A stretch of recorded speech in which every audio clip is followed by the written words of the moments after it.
শীত মৌসুমে পাবনা জেলার মৌয়ালরা সরিষা ফুল থেকে মধু সংগ্রহ করে থাকে। চলতি মৌসুমে আশাতীত ফলন হয়েছে, তবে এই বছর সরিষা ফুল থেকে মধু সংগ্রহকারীরা চরম দুশ্চিন্তায় পড়েছেন। বাগড়া বেঁধেছে প্রচণ্ড শীত আর শৈত্যপ্রবাহে।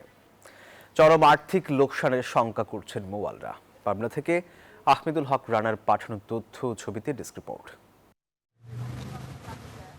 মাঠ জুড়ে হলুদ সরিষা ফুলের সমারোহ, আর মাঠের পাশেই রাখা আছে এপিকালচারের বাক্স। সেখান থেকে মধু সংগ্রহে কাজ করছেন মৌয়াল। এরকম চিত্র দেখা যায় পাবনা সদরের ঈশ্বরদী, চাটমোহর, ভাঙ্গুড়ায়। চলতি মৌসুমে সরিষার ব্যাপক আবাদ হলেও এবছর মধু সংগ্রহে আশানুরূপ ফল না পাওয়ায় হতাশ মৌয়াল।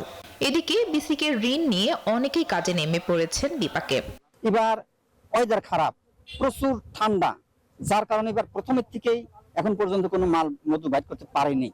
মধু তো ওই সময় উৎপাদন হয় না, তো ওই সময় আমাদের মৌমাছি পাইলে পুষে বাঁচা রাখতে হয়। এদিন আমাদের একটা ব্যয়বহুল একটা খরচ আছে। এখান থেকে বেসিকে কোনো মতন কোনো সহযোগিতা আমরা পাইনি। যদি আমাদের পেটে ভাত না থাকে, ব্যবসায় লস যায়, তাহলে আমাদের হাসি খুশি আসবে কোত্থেকে? শীতের প্রকোপ কমার সাথে সাথে মধু সংগ্রহের পরিমাণ বৃদ্ধি পাবে বলে আশা করছেন পাবনা কৃষি বিভাগের এই কর্মকর্তা। আমরা আশা করছি এবছর তারা আমাদের যে লক্ষ্যমাত্রা অর্জন হবে। তবে সাময়িক যে আমাদের আবহাওয়ার বৈরিতা দেখা যাচ্ছে, তো এখন যদি এই আবহাওয়াটা ইতিমধ্যে ভালো হয়েছে, যদি এই আবহাওয়াটা কন্টিনিউ করে, আশা করি মধু চাষিরা ক্ষতিগ্রস্ত হবে না।